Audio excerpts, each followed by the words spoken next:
بسم اللہ الرحمن الرحیم۔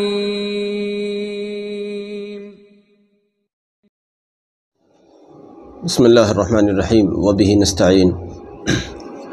نسیم صبح کا پیغام لے کر حاضر خدمت ہیں۔ دیوبند سے لوٹنے کے بعد رفیق گرامی قدر حضرت مفتی خالد قاسمی صاحب مدظ اللہ کے ساتھ موجود ہیں۔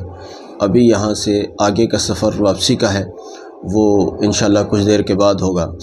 اس سے پہلے کہ ہم اپنی باقاعدہ گفتگو کا آغاز کریں، ہم آپ کو بتانا چاہیں گے کہ حضرت مفتی خالد صاحب نے اپنا ایک اور چینل منظر عام پر لائے ہیں، وہ جس کا نام مفتی خالد قاسمی آفیشیل ہے۔ اس کو بھی آپ کو سبسکرائب کرنا چاہیے۔ مفتی صاحب فقہ و فتاویٰ پر بہت کام کرتے ہیں اور اس پر ان کا بڑا ملکہ ہے۔ پہلے ہم بھی کرتے تھے، اب لیکن درود شریف سے ہی ہمیں فرصت نہیں ملتی، تو ہم نے فقہ و فتاویٰ کا کام کرنا بند کیا ہے۔ لیکن مفتی صاحب ماشاءاللہ اس کمی کو پوری کر رہے ہیں، اللہ جزائے خیر دے۔ بہت سارے ایپیسوڈز ان کے پہلے ان کے چینل پر آ بھی چکے ہیں، آ بھی رہے ہیں، آتے رہتے ہیں، لیکن اب اور آگے جو محنت ہوگی تو مفتی خالد قاسمی آفیشیل پر ہوتی رہے گی انشاءاللہ۔ اس کو بھی آپ نے سبسکرائب کرنا چاہیے۔ جزاک اللہ۔ بزرگوں، درود شریف کا انوکھا سفر، درود شریف کی انوکھی داستان، درود شریف کے انوکھے مشاہدات، ایک سے بڑھ کر ایک، میں اور آپ اور ساری امت کے تمام وہ افراد جو اللہ رب العزت کے کرم سے، فضل سے درود شریف سے جڑے ہوئے ہیں، درود شریف پڑھتے ہیں، درود شریف پڑھاتے ہیں، درود شریف پڑھواتے ہیں، درود شریف کے مبلغ ہیں، ان کو ملتے ہی رہتے ہیں۔ لیکن آج میں آپ کو مزید عرض کروں گا کہ بعض ہمارے بھائی اور بعض بہنیں ہمارے ایسے ہوتے ہیں جو یہ سمجھتے ہیں کہ میں آج ہی درود شریف پڑھوں اور میرا سارے کام آج ہی حل ہو جائیں، میرے پاس مکان نہیں ہے تو آج ہی ہو جائے، میں مفلس ہوں تو آج ہی مفلسی دور ہو جائے، میں مقروض ہوں تو آج ہی قرضے ختم ہو جائے۔ بعض بھائی اور بہن ایسا سمجھتے ہیں۔ دیکھو، اللہ رب العزت کی قدرت عظیم الشان سے کچھ بھی بعید نہیں ہے۔ اللہ چاہے تو ابھی مٹی پڑی ہے ہمارے سامنے، اگر تو اسی کو سونا بنا کر آپ کی ساری مقروضیت کو ختم کر سکتا ہے اللہ۔ لیکن اللہ کی یہاں کچھ حکمتیں بھی ہوتی ہیں۔ اللہ رب العزت اپنے بندوں کو حکمتوں کے ساتھ عطا فرماتے ہیں، اس لیے صبر اور استقلال اور استقامت کے ساتھ مانگتے رہو، مانگتے رہو، درود شریف پڑھتے رہو۔ یقین جانیے، ہمارے دن اور رات کے مشاہدے ہیں، ہمارے پڑھنے والے یعنی درود شریف پڑھنے والوں کے دن اور رات کے مشاہدے ہیں، جنہوں نے صبر اور استقلال کے ساتھ، استقامت کے ساتھ، جنہوں نے درود شریف کو پڑھنا اپنا معمول بنائے رکھا، اللہ کے فضل سے ان کی زندگیاں بدل گئیں۔ کل جب ہم لوگ دیوبند سے لوٹ رہے تھے تو ہم ایک جگہ رکے۔ ایک بہت ہمارے پرانے دوست تھے، دورہ حدیث شریف کے ہمارے ساتھی تھے۔ ان کا میں نام نہیں لینا چاہتا کیونکہ پھر وہ ہوتا ہے کہ لوگ پھر فون کرنے لگ جاتے ہیں، ان لوگوں کو پریشانیاں ہوتی ہیں پھر، اس لیے میں سب کے نام اسی لیے ہی اخفا رکھتا ہوں۔ تو راستے میں ہم ان سے ملاقات کی غرض سے رکے۔ مفتی صاحب ساتھ میں تھے، دوسرے لوگ بھی ساتھ میں تھے۔ تو وہ جب تشریف لائے، ان کے ساتھ کچھ وقت گزرا، کھانا وغیرہ کھایا، یہ وہ وغیرہ، لیکن ان کا ذکر میں نے اس لیے کیا ہے کہ وہ مجھ سے کہتے تھے کہ میری جو آمدنی ہے اس میں میرا مہینہ پورا نہیں ہوتا۔ اب سے پہلے انہوں نے کہا تھا کہ اس آمدنی میں میرا مہینہ پورا نہیں ہوتا، اور میں کیا کروں۔ اوپر سے یہ ان کو اپنے گھر کے بعض افراد سے بڑی شکایت تھی، اخلاقی لائن کی، کہ مطلب مزاج جیسا نہیں ملتا نا، آپس میں لڑائی جھگڑا، بد مزاجی ایسا ہوتا جیسے، اس ٹائپ کے ان کے مسئلے تھے۔ تو میں نے ان کو درود شریف اب سے پہلے بتائی تھی۔ تو جب انہوں نے کچھ دن ان کو ہو گئے پڑھتے ہوئے، یعنی تھوڑے سے دن، جیسے ہفتہ، مہینہ، جو بھی ہوا ہوگا پتہ نہیں، تو انہوں نے پھر چونکہ مجھے فون کرتے ہی رہتے ہیں، تو انہوں نے مجھے کہا کہ اللہ کا شکر ہے، پیسے تو اتنے ہی ہیں، آمدنی تو اتنی ہے، جیسے مان لو پہلے جتنی ہوتی تھی اتنی اب بھی ہو رہی ہے، لیکن پہلے ان پیسوں میں مہینہ پورا نہیں ہوتا تھا، اب اللہ کا شکر ہے مہینہ بھی پورا ہو جاتا ہے اور مزید بچ بھی جاتا ہے نا۔ تو یعنی یہ کہ ان میں میں سکون میں آ گیا ہوں، پہلے میں سکون میں نہیں تھا۔ آمدنی نہیں بڑھی، میں ایسا نہیں کہہ رہا کہ صاحب 10,000 کے 20,000، 20,000 کے 50,000 ہو گئے، ایسا نہیں میں نے کہا ہے۔ آمدنی تو وہی تھی، لیکن اس میں اللہ نے برکت ڈال دی، اور ان کے گھر کے وہ افراد جن سے اخلاق کی شکایت تھی، گھر میں لڑائی جھگڑے، وہ مجھے فون کر کے کہتے تھے یار ہر وقت فلاں شخص جو ہے نا لڑتا ہی رہتا ہے۔ میں انہیں چلو بھائی دعا کرو یہ وہ ایسے۔ اب لیکن جب سے درود شریف پڑھنا شروع ہوا، کرم خدا کا، رات اس کا وہ ذکر کر رہے تھے، وہ میرے بالکل برابر میں بیٹھے تھے دسترخوان پر، تو رات میں وہ اس کا ذکر کر رہے تھے کہ وہ صاحب اس شخص نے اس دن سے پتہ نہیں اس کو کیا ہو گیا، اس کی لڑائی بند ہو گئی۔ ہمارے مفتی خالد صاحب بھی کہتے ہیں اس بات کو کہ جب سے میں نے درود شریف پڑھنا شروع کیا ہے، اللہ نے میرے رزق میں اور زیادہ وسعت ڈال دی۔ حالانکہ دیکھو، رزق کی وسعت کے لیے ابھی ہم ناشتہ کر رہے تھے تھوڑی دیر پہلے، تو میں مفتی صاحب کو اس بات کو کہہ رہا تھا کہ مفتی صاحب، رزق کی برکت کے لیے بیوی کا مہمان نواز ہونا بڑی نعمت ہے، اور اللہ نے یہ نعمت مفتی صاحب کو عطا فرمائی ہے۔ اللہ ان کے جوڑے کو سلامت رکھے، اور ان کی سخاوت، مہمان نوازی کو اور زیادہ بڑھائے اللہ، اور ان کے رزق میں خوب برکتیں دے اور ان کو خوب نوازے۔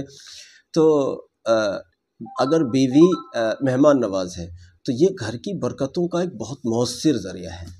تو مفتی صاحب کے رزق میں پہلے بھی برکت تھی ماشاءاللہ، لیکن یہ کہتے ہیں کہ جب سے درود شریف پڑھنی شروع کی ہے، جب سے بڑا سکون ہو گیا ہے زندگی میں، کہ پیسے تو پہلے بھی تھے، لیکن پہلے جو اب سکون ہے درود شریف پڑھ کر، وہ سکون پہلے نہیں تھا۔ تو اس لیے عزیزو، میں آپ سے کہتا ہوں، آپ پریشان نہ ہوا کریں کہ جی ہمیں تو ایک ہفتہ ہو گیا پڑھتے ہوئے، ہمارا فلاں والا کام نہیں ہوا، کوئی بات نہیں، انشاءاللہ ہو جائے گا، انشاءاللہ ہو جائے گا، چاہے تھوڑا بہت وقت لگے۔ دیکھو ابھی دیکھیے، آج کل ہم بات کر رہے ہیں، کل ہم دیوبند میں تھے، اللہ نے ہمیں کئی خوشخبریاں، بڑی خوشخبریاں، ایسی خوشخبریاں سنائی کہ جتنا آپ عید الفطر پر خوش ہوتے ہوں گے، یا کسی بہت بڑی، میں یہ کہنا چاہتا ہوں کہ ایک بہت بڑی چیز پر خوش ہوتے ہوں گے، اس سے زیادہ خوشی ہمیں کل کی خبروں پر ملی، اور کل کے جو واقعات پیش آئے اس سے زیادہ ہم خوش ہوئے۔ اور جانتے ہو اس کے پیچھے کیا تھا؟ اس کے پیچھے جانتے ہو کیا ہے؟ ہمارے استاذوں کی دعائیں، ہمارے استاد محترم جو استاد درود ہیں، ان کی دعا، درود شریف کی کثرت، اللہ رب العزت کی عنایت، اور نبی صلی اللہ علیہ وسلم کی نظر کرم اس کے پیچھے تھی۔ اور اللہ نے اتنا بڑا کام ہمارا کیا الحمدللہ۔ ایک مسئلے میں ہم حاجت مند تھے، اللہ سے مانگ رہے تھے، ہمارے گھر پہ بھی مانگا جا رہا تھا، ہمارے استاد محترم نے ہمارے لیے دعا کی تھی، اور ہم نے بھی دعا کر رہے تھے، اللہ نے فضل کیا، احسان فرمایا، وہ کام ہمارا ہو گیا۔ اگر اللہ نے ہمارا کیا ہے، اللہ آپ کا بھی کرے گا۔ ہزاروں، لاکھوں، کروڑوں لوگ ایک ساتھی پیچھے بیٹھے ہوئے تھے، میں ان کی پریشانیوں میں درود شریف کا ذکر کر رہا تھا کہ آپ درود شریف پڑھیے۔ انہوں نے ابھی کتنا پڑھ لیا ہوگا، 150 مرتبہ کچھ پڑھ لیا ہوگا۔ تو وہ کہہ رہے تھے کہ پڑھتے ہی وہ کہنے لگے 150 بھی شاید نہیں پڑھا ہوگا، 30-40 لوگ، مفتی صاحب بتا رہے ہیں 30-40 کے آس پاس پڑھا ہوگا، کیونکہ چند منٹ ہی پڑھا تھا انہوں نے۔ اور وہ کہہ رہے تھے، مفتی صاحب گواہ ہیں، مفتی صاحب کے تو برابر میں بیٹھے تھے، میں آگے بیٹھا تھا، تو مفتی صاحب وہ کہہ رہے تھے کہ پڑھتے میرے دل میں سکون آنے لگا ہے۔ لو جی، میں نے ان سے کہا، لو آپ نے ابھی چند منٹ پڑھا ہے اور آپ کہہ رہے ہیں سکون آنے لگا ہے، اگر آپ کو چند ماہ اور چند ہفتے اور چند سال ہو جائیں گے تو آپ کہاں پہنچ جائیں گے؟ آپ ذرا سوچ سکتے ہیں؟ اس لیے عزیزو، آپ جن بزرگوں سے جڑے ہوئے ہیں، جو آپ کے مرشد ہیں، جو آپ کے استاذ ہیں، ان کے قدموں میں بیٹھے رہو، ان کے قدموں کی دھول بنے رہو، درود شریف پڑھتے رہو۔ اللہ کی قسم کھاتا ہوں، اللہ نے چاہا درود شریف پڑھنے کی برکت سے محروم نہیں ہو گئے، میں قسم کھاتا ہوں اللہ کی، انشاءاللہ محروم نہیں ہو گئے۔ لیکن استقامت چاہیے، صبر چاہیے، بے صبر مت بنو کہ جی ایک ہفتے میں ہو گیا، ایک ہفتہ ہو گیا مجھے تو پڑھتے ہوئے، میرا تو کام ہی نہیں بنا۔ صبر سے پڑھو، سب کچھ ہوگا انشاءاللہ، سب کچھ ہوگا۔ فقیر لوگ حج کر لیتے ہیں۔ مجھے یاد آئی بات، ہمارے استاذ جن سے میں نے مدینہ طیبہ میں آپ کو ملوایا بھی تھا، انہوں نے ایک بزرگ کا ایک واقعہ مختصر، ایک شارٹ کلپ ہے، پڑھی ہوئی ہے، دیکھنا، مولانا ریاض صاحب کے نام سے، اور ان سے میں نے ملوایا تھا حرم شریف کے اندر افطار سے پہلے، ان کی ریکارڈنگ ہم نے کی تھی۔ انہوں نے ان کے حوالے سے کسی طالب علم نے مجھے بتایا تھا، ایک نہایت غریب آدمی کسی گاؤں سے اٹھ کر حضرت مولانا کے پاس آیا تھا، تھوڑی پرانی بات ہو گئی، جب میں پڑھتا تھا اس سے بھی پہلے کی بات تھی، اور اس نے کہا، حضرت جی حج کرنے جانا چاہتا ہوں، حضرت جی حج کرنے جانا چاہتا ہوں۔ غریب آدمی، گاؤں کا رہنے والا آدمی، ادھر تھوڑا اتنی خوشحالی نہیں ہے ان علاقوں میں، اللہ والوں کی قدر بہت ہے لیکن بناوٹ سناوٹ نہیں ہے۔ گاؤں کے لوگ بیچارے اپنے سیدھے سادے ہوتے ہیں، اللہ برکت دے ان کو۔ وہ سیدھا سادہ آدمی اٹھ کر آیا، کہنے لگے حضرت جی حج کرنے جانا چاہتا ہوں۔ کہ اچھا، تو مجھے بتانے والے نے بتایا کہ حضرت مولانا نے اس شخص کو عصر کی نماز کے بعد ایک تسبیح بتائی درود شریف کی، کہ درود شریف پڑھ لو عصر کے بعد۔ اس بتانے والے طالب علم نے مجھ سے بتایا وہ بندہ اب تک 2 حج کر چکا ہے، اور سچ پوچھئے تو وہ ایسا آدمی تھا کہ ہو سکتا ہے وہ بیچارہ عمرہ بھی نہیں کر سکتا تھا، مطلب میں مالی اعتبار سے نہیں کر سکتا تو یوں تو رب بلاتا ہے جس کو، وہ تو ہر صورت میں اٹھ کر چلا ہی جاتا ہے، غریب اور مالداری ہو کوئی مسئلہ نہیں ہوتا، لیکن مالی اعتبار سے اگر دیکھا جائے تو اس آدمی کے پاس ہو سکتا ہے اتنے پیسے بھی نہیں ہوں گے جو بیچارہ عمرہ بھی کر لے، اور کہ حضرت جی حج پہ جانا چاہتا ہوں، کہ بھائی عصر کے بعد یہ کہ تم جو ہے ایک تسبیح درود شریف پڑھ لو۔ اللہ کے کرم سے پتہ چلا 2 حج کر چکا تھا جب مجھے یہ واقعہ میرے علم میں لایا گیا۔ تو ہی نہ چاہے تو بہانے ہزار ہیں، اللہ کی آپ سے کوئی دشمنی تھوڑی ہے۔ اللہ کے رسول صلی اللہ علیہ وسلم پر درود اور سلام بھیج کر اللہ کو اور اس کے رسول صلی اللہ علیہ وسلم کو منا لو میرے دوست۔ میرے رب میں کیسے یقین دلاؤں؟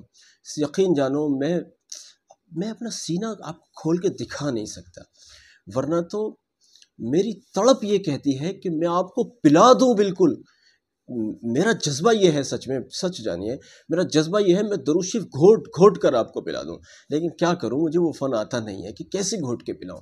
ورنہ میں آپ سے کہنا چاہتا ہوں ہزاروں وظیفے فیل ہو جائیں گے، بھول جاؤ گے میاں وظیفے کس کو کہتے ہیں، درود شریف پڑھو گے مسئلے حل ہوں گے انشاءاللہ۔ آؤ دوستو، درود شریف سے اللہ اور اس کے رسول صلی اللہ علیہ وسلم کو مناتے بھی ہیں، اپنے مسئلے بھی حل کرواتے ہیں۔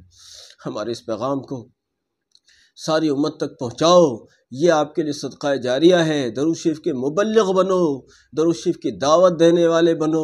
لوگ درود شریف پڑھ رہے ہوں گے ایران اور توران میں بیٹھ کر، اجر آپ کے نامہ اعمال میں مل رہا ہوگا۔ میں ابھی اپنے استاد محترم سے بات کر رہا تھا، میں ان کو کہہ رہا تھا میں جو درود شریف پڑھ رہا ہوں یا مجھے دیکھ کر سن کر جتنے بھی لوگ ہزاروں لوگ الحمدللہ درود شریف پڑھ رہے ہیں، میں نے کہا محترم استاذ یہ سارا اللہ کے فضل سے آپ کے نامہ اعمال میں لکھا جاتا ہے، اور یقیناً یہی بات ہے، یقیناً یہی بات ہے۔ اللہ رب العزت ہماری ان کاوشوں کو اپنی بارگاہ عظیم الشان میں اپنے فضل سے قبول فرما کر ہمیں بھی نبی صلی اللہ علیہ وسلم کے قدموں میں بیٹھنے کی سعادت نصیب فرمائے۔ جزاک اللہ۔ السلام علیکم ورحمۃ اللہ وبرکاتہ۔